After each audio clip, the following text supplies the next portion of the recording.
കാരണം നെഹ്റു കുടുംബത്തിന്റെ ഔദാര്യത്തിലാണ് ശ്രീ ശശി തരൂർ രാഷ്ട്രീയത്തിലേക്ക് വന്നതും ഈ സ്ഥാനമാനങ്ങളിൽ ഉണ്ടായിട്ടുള്ളത്. ഞാനും അദ്ദേഹത്തിന് വോട്ട് ചെയ്ത ആളാണ്. ഇവിടെ ഇരിക്കുന്ന എല്ലാവരും അതാണ്. അദ്ദേഹം ഒരു സമൂഹത്തിനോ രാജ്യത്തിനോ വേണ്ടി ഒരു തുള്ളി വിയർപ്പ് പോലും ചൊരിയാത്ത ഒരാളാണ്. ഈ നെഹ്റു കുടുംബത്തിന്റെ ഔദാര്യത്തിൽ രാഷ്ട്രീയത്തിൽ വന്ന് ഇവിടേക്കെല്ലാം എത്തിയത്. അദ്ദേഹത്തിന് നെഹ്റുവിനെ വിമർശിക്കാൻ ആർക്കും അവകാശമുണ്ട്, ആർക്കും സ്വാതന്ത്ര്യമുണ്ട്. പക്ഷെ അടുത്ത കാലത്ത് ജവഹർലാൽ നെഹ്റുവിനെ ബി ജെ പി ഗവൺമെന്റും ബി ജെ പിയും ഇകഴ്ത്താനും തമസ്കരിക്കാനും ശ്രമിക്കുമ്പോൾ കോൺഗ്രസിലെ തന്നെ സമുന്നതരായ നേതാക്കൾ നെഹ്റുവിനെ ഇകഴ്ത്താനും അദ്ദേഹത്തെ വിമർശിക്കാനും ഒരുപ്പെടുമ്പോൾ അത് നോക്കിയിരിക്കാനും അത് കണ്ടില്ല എന്ന് ഭാവിക്കാനും, പ്രത്യേകിച്ച് എന്നെ പോലുള്ള ഒരാൾക്ക്, ഞാൻ നെഹ്റുവിന്റെ ഒരു ആരാധകനാണ്, കോൺഗ്രസിന്റെ കേരളത്തിലെ പ്രസിഡന്റായിരുന്ന ആളാണ്.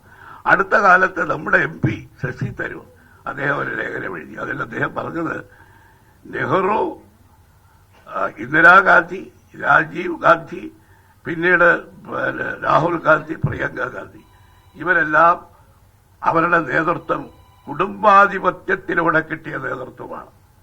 അവർ രാഷ്ട്രീയ രംഗത്ത് ഏതാണ്ട് ബർത്ത് റൈറ്റ്, ജന്മാവകാശം അവരനുഭവിക്കുന്നു. മറ്റു പല രാഷ്ട്രീയക്കാരെ കുറിച്ചും അദ്ദേഹം പറഞ്ഞു. പക്ഷേ മറ്റുള്ളവരെ പറയുന്നത് പോലെയാണോ നെഹ്റു കുടുംബത്തെ വിമർശിക്കുന്നത്?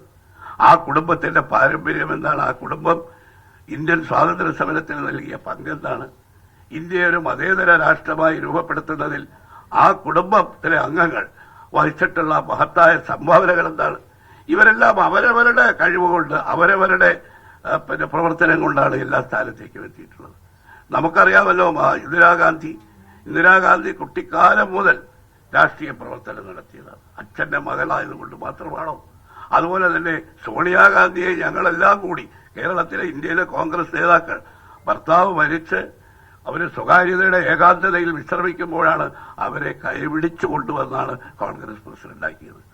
അതുപോലെ തന്നെ രാഹുൽ ഗാന്ധി ചോദിക്കട്ടെ, രാഹുൽ ഗാന്ധി ഒരു രാഷ്ട്രീയ പ്രവർത്തകൻ എന്ന നിലയിൽ എന്തുമാത്രം സാഹസികമായിട്ടാണ് പ്രവർത്തിക്കുന്നത്. പ്രധാനമന്ത്രി സ്ഥാനത്തേക്ക് എന്തെല്ലാം വിട്ടുവീഴ്ചകളും നീക്കുപോക്കുകളും ഉണ്ടാക്കി അദ്ദേഹത്തിന് കടന്നുവരാൻ അവസരമുണ്ടായിട്ടും തന്റെ സ്വന്തം പാർട്ടിയെ ഒറ്റയ്ക്ക് ശക്തിപ്പെടുത്താനുള്ള ശ്രമമല്ലേ? അങ്ങനെയുള്ള ആളുകള് അവരുടെ ഈ രാഷ്ട്രീയ നേതൃത്വത്തെ കുടുംബാധിപത്യം എന്ന് വിമർശിക്കുന്നത് വാസ്തവത്തിൽ വസ്തുതകൾ കണക്കിലെടുക്കാതെയാണ്. അപ്പൊ ശശി തരൂര് വാസ്തവത്തിൽ അദ്ദേഹം അത് മാത്രമല്ല, എന്നെ ഏറ്റവും കൂടുതൽ എനിക്ക് ഏറ്റവും കൂടുതൽ അമർഷം ഉണ്ടാക്കിയത് അതിനുശേഷം ഒരു പ്രസ്താവന വന്നു. BJPയുടെ നേതാവ് അദ്വാനിയെ പുകഴ്ത്താൻ അദ്ദേഹം അവിടെ ഇകഴ്ത്തിയതാരെയാ? ജവഹർലാൽ നെഹ്റുവിനെയും ഇന്ദിരാഗാന്ധി. വാസ്തവത്തിൽ തലമുറ നയിക്കുന്ന ഒരു പ്രവൃത്തിയാണ് അദ്ദേഹത്തിന്റെ ഭാഗത്തുനിന്ന് ഉണ്ടായത് എന്ന് പറയുമ്പോൾ എനിക്ക് പറയാൻ തന്നെ വാസ്തവത്തിൽ ഖേദമുണ്ട്. എനിക്ക് അദ്ദേഹത്തോട് ഒരു അഭ്യർത്ഥനയുള്ളൂ. കാരണം നെഹ്റു കുടുംബത്തിന്റെ ഔദാര്യത്തിലാണ് ശ്രീ ശശി തരൂർ രാഷ്ട്രീയത്തിലേക്ക് വന്നതും ഈ സ്ഥാനമാനങ്ങളിൽ ഉണ്ടായിട്ടുള്ളത്. ഞാനും അദ്ദേഹത്തിന് വോട്ട് ചെയ്ത ആളാണ്. ഇവിടെ ഇരിക്കുന്ന എല്ലാവരും അതാണ്. അദ്ദേഹം ഒരു സമൂഹത്തിനോ രാജ്യത്തിനോ വേണ്ടി ഒരു തുള്ളി വിയർപ്പ് പോലും ചൊരിയാത്ത ഒരാളാണ്. ഈ നെഹ്റു കുടുംബത്തിന്റെ ഔദാര്യത്തിൽ രാഷ്ട്രീയത്തിൽ വന്ന് ഇവിടേക്കെല്ലാം എത്തിയത്. അദ്ദേഹത്തിന് വിമർശിക്കാം. പക്ഷെ ഒരു കാര്യം, ഇന്ത്യൻ നാഷണൽ കോൺഗ്രസിന്റെ അത്യുന്നത സമിതിയായ കോൺഗ്രസ് വർക്കിംഗ് കമ്മിറ്റിയിൽ അംഗമായിരിക്കുമ്പോൾ BJP കോൺഗ്രസിനെയും രാഹുൽ ഗാന്ധിയെ എതിർക്കാൻ ഉപയോഗിക്കുന്ന അതേ ആയുധമെടുത്ത്, കുടുംബാധിപത്യം എന്ന ആയുധമെടുത്ത് അവരെ എതിർക്കാൻ ശ്രമിക്കുന്നത്, അതിനു മുമ്പ് അദ്ദേഹം വളരെ മര്യാദയോടുകൂടി ചെയ്യേണ്ട ഒരു കാര്യം കോൺഗ്രസ് വർക്കിംഗ് കമ്മിറ്റിയിൽ നിന്ന് മാറി നിൽക്കുക, ഒഴിഞ്ഞു നിൽക്കുക. ജനങ്ങൾ തിരഞ്ഞെടുത്ത പാർലമെന്റ് മെമ്പർ സ്ഥാനത്ത് നിന്ന് അദ്ദേഹം രാജിവെക്കണമെന്നൊന്നും ഞാൻ പറയുന്നില്ല. പക്ഷെ ഇത് ഞാൻ പറയാൻ നിർബന്ധിതരായത് കാരണം BJP നടത്തുന്ന പ്രചരണം അല്ലെങ്കിൽ നെഹ്റു വിരുദ്ധരായിട്ടുള്ള ആളുകൾ നടത്തുന്ന പ്രചരണത്തെ നമ്മൾ പ്രതിരോധിക്കുമ്പോൾ നമ്മുടെ തന്നെ ഇന്ത്യൻ നാഷണൽ കോൺഗ്രസിന്റെ ഒരു സമുന്നതരായ നേതാവ്, ഞാൻ വാസ്തവത്തിൽ പരസ്യ പ്രസ്താവന കൊടുക്കാൻ തുനിഞ്ഞപ്പോൾ എന്റെ മനസ്സ് വിലക്കി.